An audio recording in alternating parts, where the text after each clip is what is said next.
Hey, hey, hey, hope you are well. Good morning, good morning, good morning. Or, good afternoon, good evening, depending on where you call in the world. It's morning for me. Just got back from a walk a little bit. I was a little bit late this morning, I'll be honest. It was tough for me to get out of bed. Anyway, guys, my name's Andrew Hawks. You can call me Dr. Drew. If you're not following me on TikTok, you can do so over at Andrew Hawks Online. Also at Instagram on at Andrew Hawks Online. And of course, if you're watching on Facebook and YouTube, then you possibly already follow them. But if you're not, please do hit the like and subscribe button on YouTube, and on Facebook, just hit some love and let us know you're here. And on TikTok, guys, if you're watching, if you're tuning in, just tap the screen, give us some love. Really, really, really appreciate it. It makes it just that little bit easier for me, knowing that I'm not here alone talking to myself, although I'm quite used to that anyway. So I hope you're well. We did the first Drew's Daily Hot Seat last night, Sunday night. It was freaking sensational, if I do say so myself. We had the one and only Bruce Hughes on with us. So if you haven't caught that on YouTube, I do apologise. I had some tech issues because, sometimes I'm a tech tard. And it didn't stream to YouTube, so I do apologise. That will be up later today. There'll be some shorts and stuff that you can have a look at as well. And on TikTok, well, we didn't stream to TikTok, did we? Because I couldn't figure it out because I'm a tech tard. But it's all good. I hope you're very, very well. We talked a little bit about the DeFi space and how it's changing. And of course, it probably leads perfectly back into where we are today. And that is, what is DeFi? What is DeFi? What is decentralized finance? What does it mean? Well, essentially, it's basically taking out the middleman. It's a permissionless system. Morning, Gary. I hope you're well, mate. I hope you're good. It is a permissionless system. You don't need a third party to verify or to say, oh, you can do this or you can't do this. It's just you. You are the bomb diggity. You're the boss. You get to make the decisions for your own money. And I think that's really important. Not just for your own money, for your own life, for your own sovereignty, for your own financial sovereignty. So DeFi literally is an abbreviation for decentralized finance. And it's a way to move, grow, and borrow and earn money without needing a bank or a middleman or any sort of permission. Well, we've sort of said that. Now, everything that you can think of in the centralized space, lending, staking, like putting term deposits, anything that you can think of in the centralized space either is or will be available inside the decentralized space as well. And the difference being is that you won't need someone to say that you can go over your limits. Let me give you an example. Inside the centralized space, you have to be a sophisticated investor to be able to invest in certain IPOs. Now, guys, this is not financial advice. Not financial advice. This is all for education purposes only. And if you are joining us for the first time, head over to drewsdaily.com. You can grab the Sovereign Wealth Kit. You can grab the DeFi checklist. You can find out a little bit more about me and who I help. And of course, I always drop little bits as to who I am throughout the day anyway, throughout the show. So everything that you can do in the centralized system, you'll be able to do in the decentralized system. The difference being you will be in full control of it, and that's the beauty of it. That's the beauty. There's nobody that says you can and you can't. We were talking about sophisticated investors. So inside the centralized system, you need to have X amount in revenue, income, right? You need to have, I think, depending on where you are around the world, it varies from location to location, but you need to have at least 100,000, a lot of places it's $200,000 a year in annual income. And then you have to have, in some cases, $1 million capital invested somewhere. That makes you a sophisticated investor. That deems you that you're knowledgeable and you know what you're doing, you're able to grow money. Now, there is some merit to that, and I'm not necessarily boo-hooing it. However, it does mean that that old adage of the rich get richer is incredibly true in that sense, because they're the only ones that the opportunities are open to. Whereas DeFi, decentralized finance, sort of creates a bit of a level playing field. Unfortunately, it also brings out the sharks. It also brings out the people that go, oh, hey, there's a whole heap of uneducated people in the space where we can take advantage of them. There is a lot of that, and that's sad. So you do still have to be very, very diligent. You have to do your own research. I've said that countless times throughout this little coffee and crypto that we're doing, this catch up that we do morningly every weekday, right? You've got to be responsible. It's adulting at the highest level. And sadly, this may be a little bit of a tangent, but sadly, society's made it really, really easy for us to abdicate our responsibility. And you've only got to look at some of the ridiculous laws in the US, and sadly some of them, they've followed here to Australia as well, of what people can sue you for. An example, someone breaks into your house, they fall through the skylight, cut themselves on a knife that you've left on the bench. Well, they can sue you. Why? They broke into your house. They deserve everything they get. As far as I'm concerned, and this is me, right? This is my opinion. As far as I'm concerned, if somebody breaks into your house, that's it. They don't have the right to stop at the door. You have a right to be safe, just not in my house if you're trying to rip me off, right? But the point is, we've abdicated responsibility. We've made it very, very easy to say, you know what, that's not my problem. And the system is designed for that to go, it's okay, we'll look after you. The centralized system is very, very much about that. We could look at the last 5 years, right, through the whole pandemic, whatever you want to call it, pandemic, scamdemic, COVID, doesn't matter. All through those 5 years, well, certainly the 3 years that were very, New Zealand was real bad for it. Let's just look at what that horse face did. Yeah, I don't have a lot of love for that woman. I'll be honest. It was all about control. And that's exactly what the centralized system's about. So again, coming back to that analogy of the sophisticated investor, you have to have X amount of dollars. You have to have X amount of revenue before you can even look at some of the latest IPOs. Yes, there's danger in them, but you should go into that with that knowledge. But unfortunately, we haven't been able to because it's been so easy for us to abdicate responsibility. So it runs 24 hours a day. That's the beauty too of the decentralized space. Whereas in the centralized space, they've got markets. So you can trade the markets, and you've got an opening and a closing for the Tokyo market, for the New York market, for the London market. You've got all of that. In DeFi, you haven't. You can just, you wake up at 3 a.m., you know what, I feel like trading today. Cool, you can go in and you can do that. You have that freedom, it's permissionless, bang, you go. You have full control of it, so there's no gatekeepers, just code, and everything will continue to run on that code. Really, it is the definition of personal responsibility. It's great. Now, what are some really clear indicators between traditional finance or the centralized finance system? Let's just call it traditional finance. We'll call it TradFi, or DeFi. Why it matters right now. What does it matter to you? Hey guys on TikTok, hope you guys are good. Just remember, if you're joining, just give us some love. Loving you down there. I know we've got a couple of screens going on, but that's all right. Abdullah, I hope you're well, mate. I hope you're very, very good. Sarif, I don't know how you say your name, mate, but hey, I hope you're well. Appreciate you. Hey, I'm seeing the love come through. Thank you very, very, very much. So traditional finance, look, we think about it. There's a lot of banks that are closing across the world, and there's good reason. I mean, there was the dude that went in the UK in Santander Bank, and they wouldn't let him move his own money. I mean, it's getting to the point, and I've said this, the reason they won't let you move your money is because they're scared. They're scared of the decentralized system, and that's why they're putting all sorts of propaganda out there. They're creating all sorts of blanket warnings from financial regulators to say, oh, we think this is a scam. No, they just know that this actually gives you back your autonomy, gives you back your freedom. So of course they're going to be against it. I remember last year, I don't know if I've said this at all, but it doesn't matter, it's worth re-saying. Last year around February, so when I say last year, 2024, around February, there was an article released in The Australian, which is one of the biggest publications here in Australia, newspapers. And it was from the Reserve Bank, the Reserve Bank of Australia, RBA. And they said, oh, the headline was literally, we're broke. And people goes, ha, ha, ha, ha. No one took it seriously. No one realized that the bank was literally just telling them that they are insolvent. They have no money. Well, hey, it's all right. We'll just set up that printing machine again. Just print off some more. We need some more cash. Which is essentially what happens. We've talked about the US. They print $1 trillion every 100 days into existence. And they've just talked about putting it higher. Now, there might be some gameplay around that, but hey, I'm not going to speculate on it because I don't know enough about it. But who knows, right? That debt ceiling is continuing to raise. That debt ceiling is continuing to get harder and harder and harder for the average person. The people that are paying for that aren't the people that are making $500,000 plus a year, $200,000 plus a year.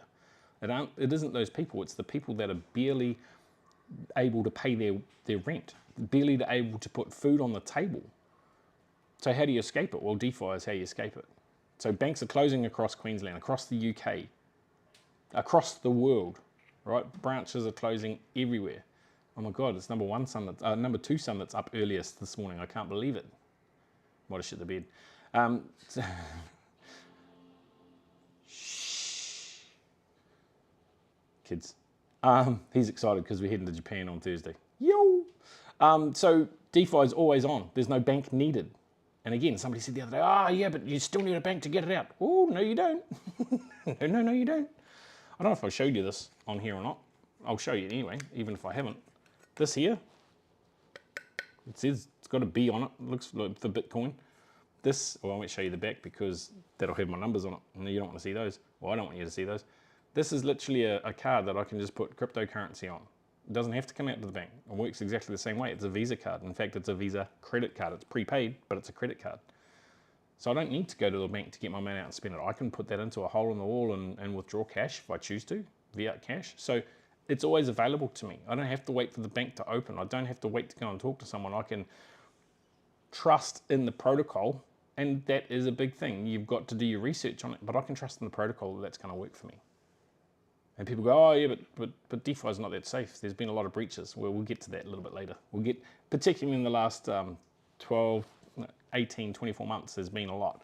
And I will get to that.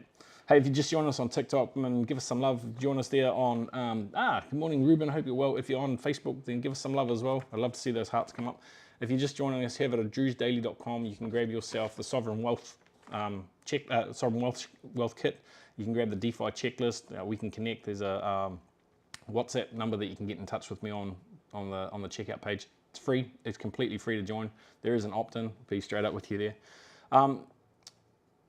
So in India alone in July, banks have been closed for 13 days.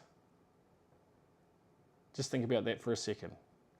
You can't get to the banks. There's no infrastructure for you to use the money. You can't get cash out. And India is a very big cash society. So what do? Pretty crazy. Again, instant access worldwide through DeFi. Now, again, I've spoken about it, CBDCs, which is programmable money. It's programmable digital money. And Bruce and I spoke about this last night. There's obviously, the centralized system is going to blockchain. It will run on a blockchain. Will it be immutable? Will it be truly decentralized? I don't know. Probably not, knowing how corrupt and manipulatable the government structures and banking structures are, right? Probably not. It probably won't be. But it is going to operate on a blockchain. And with that will come the advent of CBDCs, central bank digital currencies. Because let's face it, the central banks of the world, they're the ones that print the money. They're the ones that lend the money out. They're the ones that give the money to the people. They don't give the money to the people. They want something back of it. So make no mistake, they'll make sure that these CBDCs, whatever they look like, however they come out, however they're packaged, they'll look amazing. They're like, this is just your programmable cash. This is your digital cash. You can use this just like cash, blah, blah, blah, blah, blah. Yep. But as I said it before, it's programmable. So they can literally go, okay, they've got this much of a budget to spend on fuel this month if they're at a petrol station or getting fuel for their vehicle and they've gone over this, we decline that. It's pretty scary when you think about it, but that's, it's very 1984, I think. The NAB have just changed their terms of service, which worries me a little bit. Just bear with me. Oi. No. Thanks. Kids, you gotta love it. And that's the beauty of working from home and, traveling with your kids and family full time is you get to do that stuff too. He's fine, he can get on his computer, but I just need silence. This is meant to be my time in the morning. I'm not sure why they're even out of bed. Anyway, NAB, I just got sent an article by a mate of mine in South Africa, and NAB, which is actually the bank that our accounts are with, they have changed their policies now that if you say something that they see to be hateful online, they can close your accounts. Doesn't matter about the context, doesn't matter about anything. They deem it to be hateful or inciting something. That's it. They can close your account down. That can't happen in DeFi, by the way. So another good reason. Not that I want to talk or preach or spread hate or anything like that. I'm definitely about bringing people up. My point is, you are having your inalienable rights trampled on daily through the centralized system, and it's only getting worse. It is very, very 1984, and I've said it the other day, I think it'll probably get worse before it gets better, which is a shame. Now, if we're coming back to our banks and the centralized space, just in Queensland since 2020, just Queensland, there's been 180 banks and branches, or bank branches closed. 180. Now, if I think back to my hometown in Waihi, New Zealand, in the Bay of Plenty, kia ora, shout out. There used to be 4 banks in Waihi. They were all basically on opposing corners. Actually, might have been 3. There was Westpac, National Bank, which is no longer National Bank. It's now, I can't even remember who it's with now. They amalgamated with another one. But there used to be 4 banks in Waihi, and now there's 1 physical bank that you can walk into. Maybe there's 2. But they're closing. And in all those little remote regional areas, they're closing more and more and more. Regional Queenslanders got hit the most with bank closures. NatWest, Lloyds and Halifax shutting 82 UK branches this month. Like, it's getting scarcer and scarcer and scarcer for you to be able to get into the bank, to be able to talk to someone, be able to get cash out, whatever you want to do. And of course, a lot of banks are doing away with their ATMs, and instead we're finding, because that gap has opened up, and good for the entrepreneurs, good on them, they're creating a business for themselves by going, well, you know what, if the banks aren't going to do it, I'll do it. I can insure my ATM, bang, we'll put it in a place, we keep cash in it, we can go and get the deliveries for that, no problem at all. But they're charging you $2.50 to $3.50 a time to withdraw your money. If you're only withdrawing $100, that's 3.5% or 2.5%. Obviously, the more you withdraw, and most have a limit of $1,000 or $2,000, then the less that percentage is going to be, but you're still being charged for taking your money out. No wonder the banks want to go away from it.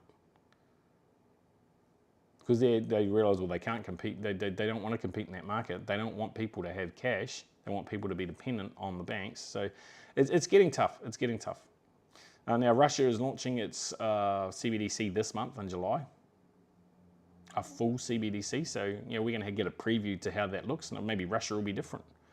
Maybe it'll be different.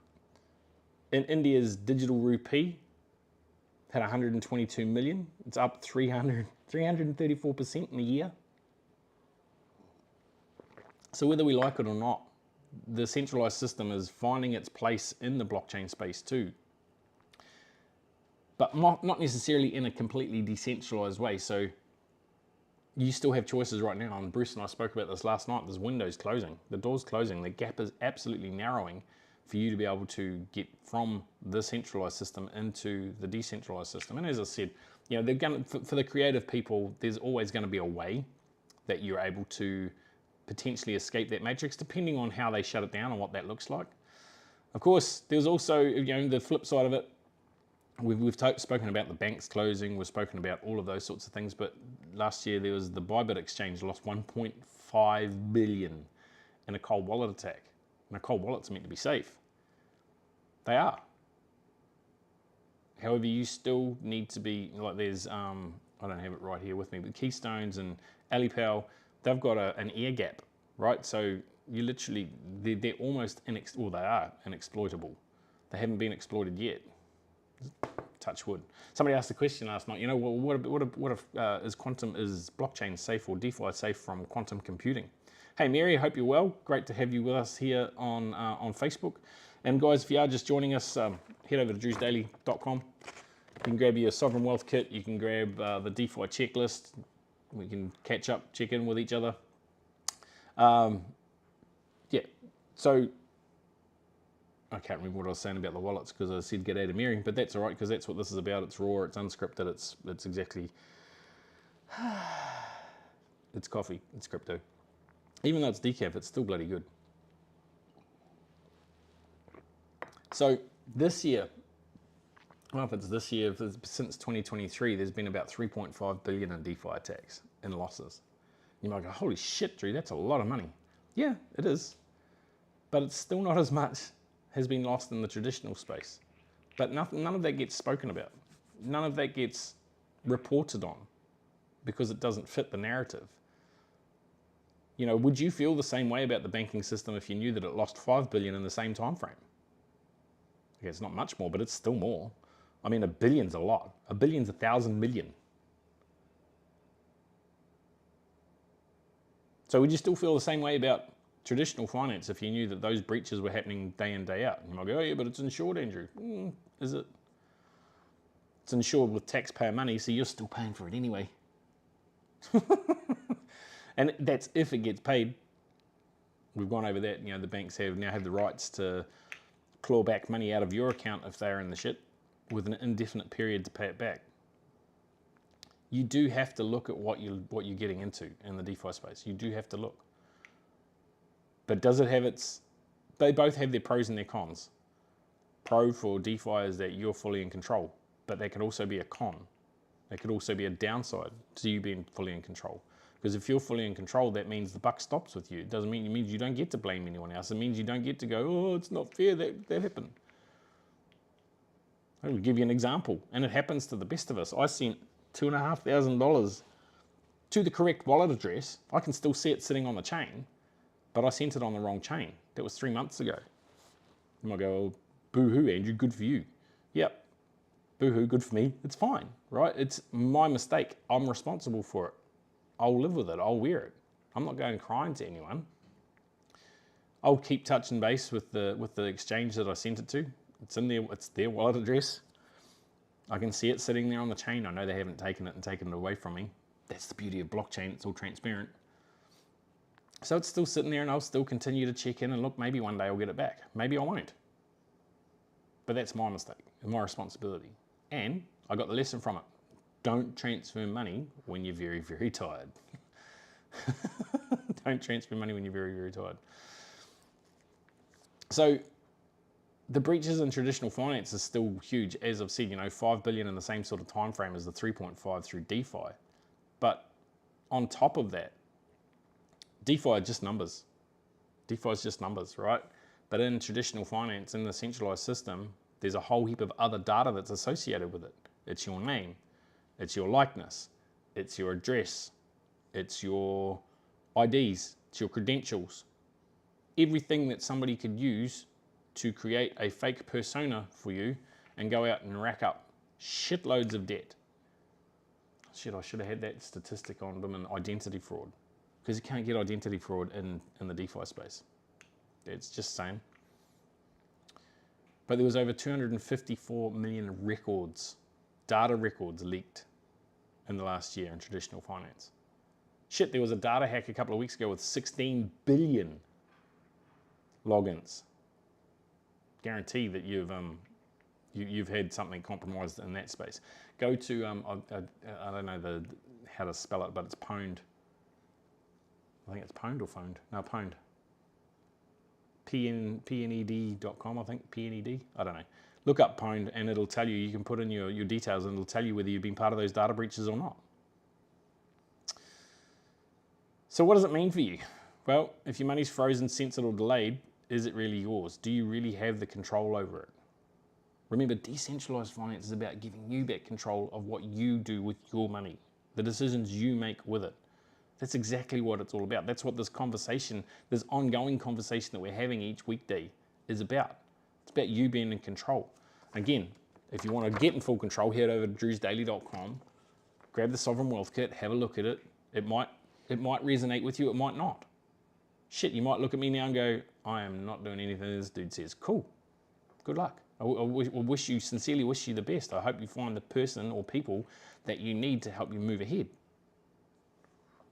Otherwise, it's going to be a tough, tough road. Seriously. But anyway, head over to drewsdaily.com. You can find out more about me, about who I help. I generally help blue-collar workers, everyday people, entrepreneurs, people that are a little bit down. They're like, oh, you know what? I've got the drive, I've got the ambition, but I just can't get the traction. I help people like that to navigate from the centralized space into the DeFi space, into the decentralized space, and help them flourish there. We've got a simple 3-step system that we help people with to show them exactly what needs to happen and how they do it. We've already gone through that. It's not about crypto. It's an ecosystem. That's what DeFi is. And everything you can do in the centralized system, you can do or will be able to do in the DeFi system. Lending, commodities, collateralization, all of that. And that's so freaking exciting. And that's coming, that'll come to into the centralized space too. People will have holdings of certain tokens. Bitcoin, probably a good example right now. If you don't want to sell it, that's fine. You might be able to lend against it, or you might be able to borrow against it. You might be able to use it for your own collateral. Just like gold, they're reclassifying gold. I watched a very short snippet. It wasn't even a snippet. It was like an offshoot. It was about 9 minutes of redacted yesterday. And they're talking about gold. Look at what BlackRock's doing. They're literally buying up all the gold right now. And they're not buying it up for the traditional purpose. They're not buying it up and saying, oh, well, let's just hope it goes up. No, because under Basel III, they'll be able to commoditize it. So they'll be able to literally say, sorry, collateralize it. They'll be able to say, okay, we're going to, thank you, Nikki, thank you. It's that what a pound. It's PWNED, that website that I was talking about before. But Redactor, he was talking about BlackRock, Vanguard, buying up all the gold and silver, not for what we would normally think it was for, but because they're about to weaponize it, if you like, because they'll be able to lend against it. That'll put the prices of gold up. Good if you're holding gold, not so much if you're not. It'll make it almost impossible for people to get into that space. So you have to be aware. You have to take an interest of what's going on. Otherwise, you're just a passenger in your life. I'm not interested in just being a passenger. I want to be the driver. I wasn't born, and you guys weren't born either. You were born. You weren't born just to go to school, get good grades, get a good high-paying job with good benefits, pay taxes, and die. That's not what you were put here for. You were put here for a purpose, whatever that purpose is. Maybe that purpose is playing the violin on Mount Everest. I don't know. Thanks, Nikki. Maybe it's playing the violin on Mount Everest. Maybe it's swimming with dolphins. Maybe it's traveling around the world with your family. Whatever that purpose is, doesn't matter. You were put here for something more than just to be educated, indoctrinated into a system so that you can go to work, pay bills, and die. Pay taxes and die. Now, I've already asked if you had your money frozen before. Many people have. Waited 5 days for it to clear. The banks are now to the point where they're literally interrogating you for what you want to use your money for. Are there people there telling you that you should be doing this? I can hear other people there. I can see that you're sharing a screen with someone. That's a bit, Big Brother. That's definitely 1984. And I heard about that yesterday. Somebody, and it should be. I'm pretty sure it is illegal. But they were on a call. And somehow the bank knew that because they had somebody else on a computer because they were friends. They were talking and saying, "Listen to this shit." And they're like, "We can see that you're sharing your screen. We believe that's creating a data breach. Locking down your account." Like, it's yeah. On one point, I understand, and the other, I'm like, man, that's complete overreach. But, yeah. Now, look, there's a lot of misinformation around the DeFi space, around the cryptocurrency space, around the blockchain space. There is a lot of misinformation. But it's not a trend. It's a tool. There's no hype around it. There's a lot of people that are excited about it, and with good reason. With good reason. I mean, why wouldn't you be excited about being in control of your own money? I mean, that just makes perfect sense. Hey guys, if you want to know more and need more perfect sense, head over to drewsdaily.com, grab the Sovereign Wealth Kit, download the DeFi checklist, send me a message, let's have a chat. Maybe this is a space that you want to dive into, but are not sure where to go. Cool. Maybe it's not. Maybe it's not at all. But there's some big shifts happening this month, and I'm not sure that everyone's going to benefit from them. When I say big shifts, I don't mean just in the DeFi space. I mean in the complete centralized finance space. You only got to look at what's going on in the US, what's going on everywhere else around the world. Other governments falling into line. Three-letter organizations putting treaties out across the world. They're unelected officials, but all of a sudden they want to have the say over everything. That's an issue for me. DeFi starts to take a little bit, it takes care of that just in a little bit. So you don't have to dive in head first. You don't have to dive in today, but you should get an understanding. And that's what this is about, to try and create a little bit of awareness. It's not to try and create fear. It's to try and create awareness around the DeFi space, around the blockchain space, the Web3 space. Now, and I'm sure we'll go over it again. Remember, Web 1 was write. Web 2 was read and write. Web 3 is read, write, and own, meaning you get to own all of your data rather than somebody else owning it, like Facebook, like YouTube, like TikTok, right? Nothing that's wrong with any of that. The infrastructure is there so that people can create, so that people can have fun, so that people can engage with other people. But it's still in a controlled way. Now, what if these platforms were in the decentralized space, like truly decentralized with everything on chain?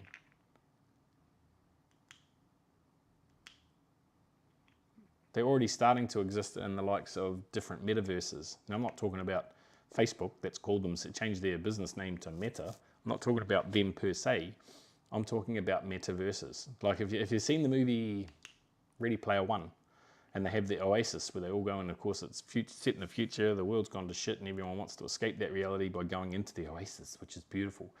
But people are spending all of their time in the oasis because they can earn money in there, they can be someone in there, whatever. But that's a metaverse. That's a world inside a virtual simulation. We've got VR goggles on, whatever, you're inside of that. More and more commerce will start to happen through those, and guess what? It happens through blockchain. Happens through blockchain.